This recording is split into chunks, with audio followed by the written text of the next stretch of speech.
ሰላም ጤና ይስጥልኝ የተወደዳችሁ የኮከብ ስፖርት ቤተሰቦች እንዴት አላችሁ? ዛሬ የኦፕታ ሱፐር ኮምፒውተርን የቀጣይ ዓመት የፕሪሚየር ሊግ ትንበያን እንመለከታለን። የተለያዩ መለኪያዎችን፣ የቡድን ጥራት፣ አጠቃላይ ጥንካሬ፣ የአሰልጣኞች ብቃት ወይንም ደግሞ የማናጀሮች ኳሊቲን፣ ታሪካዊ ሁኔታዎችን እንዲሁ የቅርብ ጊዜ አቋምን ታሳቢ በማድረግ ትንበያ አውጥቷል። በቀጣይ ዓመት የትኛው የእንግሊዝ ፕሪሚየር ሊግ ቡድን ዋንጫ ያነሳል፣ የትኞቹስ ቡድኖች ይወርዳሉ፣ የትኞቹ ቡድኖች በአውሮፓ ሻምፒዮንስ ሊግ ይሳተፋሉ፣ በአውሮፓ መድረክ ይሳተፋሉ የሚለውን ትንበያውን አውጥቷል ኦፕታ።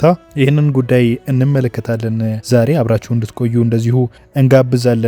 ኦፕታ ሱፐር ኮምፒውተር ትንበያ ካወጣው ቡድኖች መካከል አምስተኛ ደረጃን ይዞ ያጠናቅቃል ያለው ቼልሲ ነው። ቼልሲ በዣቪ አሎንሶ እየተመራ እንግዲህ የመጀመሪያ ውድድር ዓመቱን ያደርጋል ዣቪ አሎንሶ። ይሁንና በኦፕታ ሱፐር ኮምፒውተር የተሰጠው ግምት 66 ነጥብ ይሰበስባል የሚል ነው። ቼልሲ ባለፈው የውድድር ዘመን በሊያም ሮሲኒየር ስር በጣም የወረደ እንቅስቃሴ አድርጎ እና አሰልጣኙ መሰናበቱ የምናስታውሰው ነው እና በክረምቱ የተጫዋቾች የዝውውር መስኮቱን የተለያዩ ተጫዋቾችን ያስፈርማል ተብሎ ይጠበቃል። ዣቪ አሎንሶንም እንደዚሁ ቀጥሯል እና ዣቪ አሎንሶ የአሰልጣኝነት ጥራት ያለው እንደሆነ ከዚህ ቀደም በባየር ሊቨርኩሰንም አሳይቷል። ይሁን እንጂ በሪያል ማድሪድ የተሰናበተም ቢሆን በከፍተኛ ደረጃ የአሰልጣኝነት ሲቪውን ያሳደገ ነው እና ቼልሲ ካለበት ከዚህ ቀደሙ ደረጃ ወደ አውሮፓ መድረክ ይመለሳል የሚል ትንበያን አውጥቷል። እንግዲህ ኦፕታ ሱፐር ኮምፒውተር በአሎንሶ ታክቲክ መሪነት ክለቡ ወደ አውሮፓ መድረክ ይመለሳል ወደ አምስተኛ ደረጃ ሲል ትንበያውን ወጥቷል። አራተኛ ደረጃ ላይ ኦፕታ ያስቀመጠው ቡድን ማንቸስተር ዩናይትድ ነው።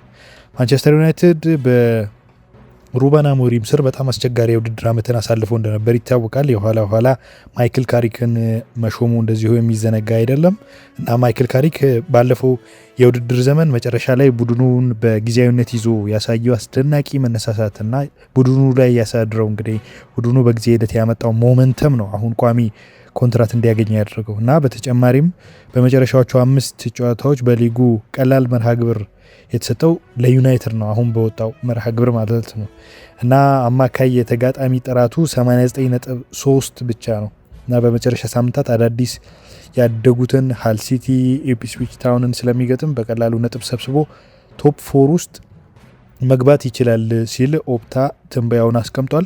በሶስተኛ ደረጃነት ያስቀመጠው ቡድን ሊቨርፑል ነው። ሊቨርፑል 75 ነጥብ ይዞ ሶስተኛ ደረጃ ላይ ይዞ ያጠናቅቃል የሚል ትንበያ ወጥቷል በኦፕታ።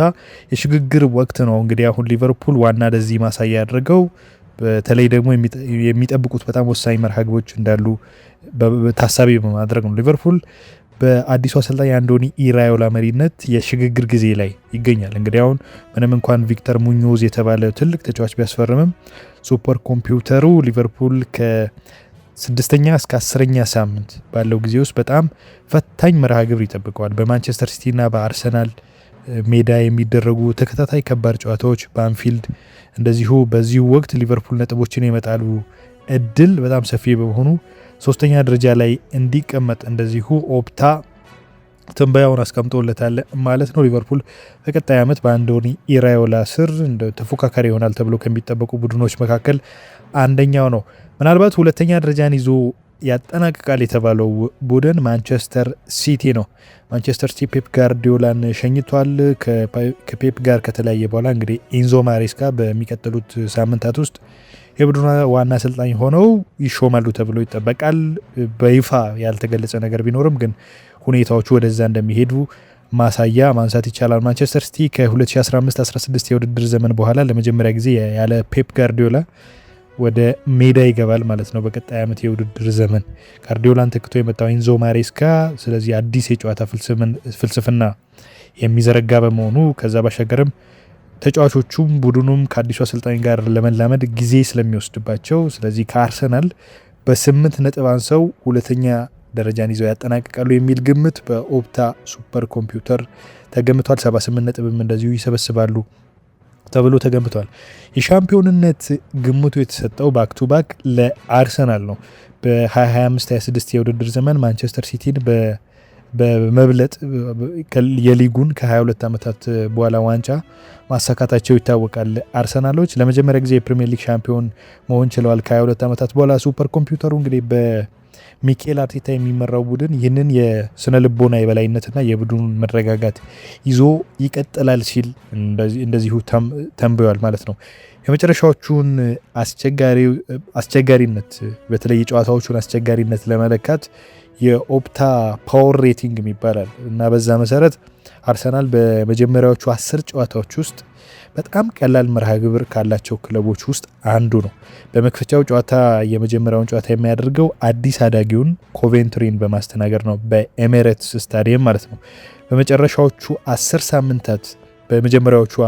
ሳምንታት ውስጥ ባለፈው የውድድር ዘመን ምርጥ 6 ክለቦች ውስጥ ከነበሩ ቡድኖች ውስጥ ማለት ነው የሚገጥመው ሁለቱም ብቻ ነው። ሁለቱ አዲስ ያደጉ ክለቦች ናቸው፣ ኮቬንትሪ እና ሃል ሲቲ። በዚህ ጊዜ ውስጥ የሚያገኛቸው ክለቦች ናቸው እና ይህንን ታሳቢ በማድረግ አርሰናል በሊጉ የመጀመሪያ ደረጃ ላይ ይቀመጣል፣ ዋንጫውንም ያነሳል፣ ከፍተኛ የነጥብ ልዩነት ፈጥሮ ለመምራት እድልም እንዳለው እንደዚሁ ታሳቢ አድርጎ ኦፕታ የመጀመሪያውን ደረጃ ለአርሰናል ሰጥቷል ማለት ነው። የእያንዳንዱን ክለብ የተጫዋቾች ስብስብ እና የገበያ ዋጋ ታሳቢ በማድረግ የክለብ የአሰልጣኞች እንዲሁ የታክቲክ እውቀት የስኬት ታሪክን ታሳቢ በማድረግ ነው እንግዲህ ኦፕታ ይህንን ትንበያ ያወጣው። ከዛ ባሻገርም ክለቦቹ በፕሪሚየር ሊጉ ያላቸው የረዥም ጊዜ ልምድና ስኬትስ ምን ይመስላል፣ ክለቦቹ በቅርቡ ባጠናቀቁት የ2025/26 የውድድር ዘመን ያሳዩት ወቅታዊ ብቃትስ ምን የሚመስል ነው የሚለውን ታሳቢ በማድረግ ነው ይህንን ትንበያ ያወጣው። 6ኛ ደረጃ ላይ ያስቀመጠው ቡድን አስቶን ቪላ ነው በ63 ነጥብ። ባለፈው ዓመት የዩሮፓ ሊግ አሸናፊው አስቶን ቪላ ጠንካራ ተፎካካሪነቱን በማስቀጠል 6ኛ ደረጃን ሊይዝ ይችላል የሚል ትንበያ ወጥቷል። 7ኛ ላይ የተቀመጠው ቶተናም ነው፣ 63 ነጥብ ይሰበሰባል ተብሎ ተገምቷል። ባለፈው የውድድር ዘመን ትልቁ አስገራሚ ክስተት ቶተናም ለአለመውረድ የሚያደርገው ትንቅንቅ እንደነበር ይታወቃል። አሁን አሰልጣኝ ሮቤርቶ ዲዜርቢን ሾሟል። ስለዚህ 7ኛ ደረጃ ላይ አገግሞ 7ኛ ደረጃን ይይዛል የሚል ትንበያ ወጥቷል። ከ8ኛ እስከ 14ኛ ያሉ ቡድኖችን ትንበያ እንመልከት። 8ኛ ደረጃ ላይ የተቀመጠው ቡድን ኒውካስል ዩናይትድ ነው እና በመጀመሪያዎቹ 5 ሳምንታት በአንጻራዊነት ቀላል የሆነ ጅማሮ ያደርጋል የሚል እንዲሁ ትንበያ ወጥቷል። 57 ነጥብ ሰብስቦ 8ኛ ደረጃን ይዞ ያጠናቅቃል የሚል ግምት ነው የወጣው። 8ኛ ብራይተን ተብሏል። 9ኛ ብራይተን፣ 10ኛ ቦርንማውዝ፣ 11ኛ ብሬንትፎርድ እንደዚሁ የተገመቱ ቡድኖች ናቸው። ኤቨርተን፣ ፉላምና ሊድስ ደግሞ ከ12 እስከ 14 ያሉ ቡድኖች ሆነው ተገምተዋል። ምናልባት ከሊጉ የሚወርዱ ክለቦችን ስንመለከት ሱፐር ኮምፒውተሩ ሶስቱንም አዳዲስ ከታችኛው ሊግ ያደጉ ክለቦች ሃል ሲቲ፣ ኢፕስዊች እና ኮቬንትሪ ማለት ነው የፕሪሚየር ሊጉን ፍጥነትና ጥራት መቋቋም ያቅታቸዋል። ስለዚህ ሶስቱም ክለቦች ወደ ታችኛው ሊግ የመውረድ እድል አላቸው ወይም ደግሞ 18፣ 19፣ 20 ደረጃን ይዘው ወደ ታችኛው ሊግ ይወርዳሉ የሚል ትንበያ ወጥተዋል። 18ኛ ደረጃ ላይ ይቀመጣል የተባለው ሃል ሲቲ ነው በ33 ነጥብ። በመጀመሪያው ሳምንት ከማንቸስተር ዩናይትድ ጋር ይጀምራል። በኦፕታ ፓወር ሬቲንግ መሰረት በ82.2 ያገኘው ይህ ክለብ የሊጉ ደካማ ቡድን ተብሏል።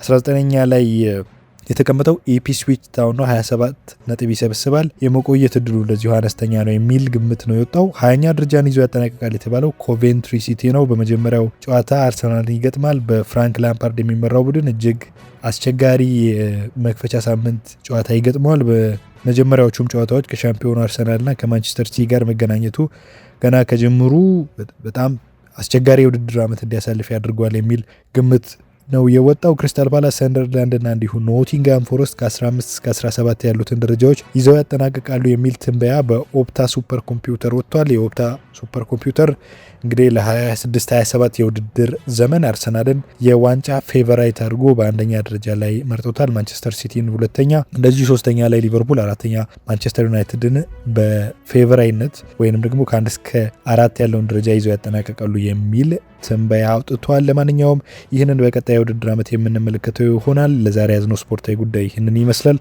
መልካም ጊዜ ይሁንላችሁ።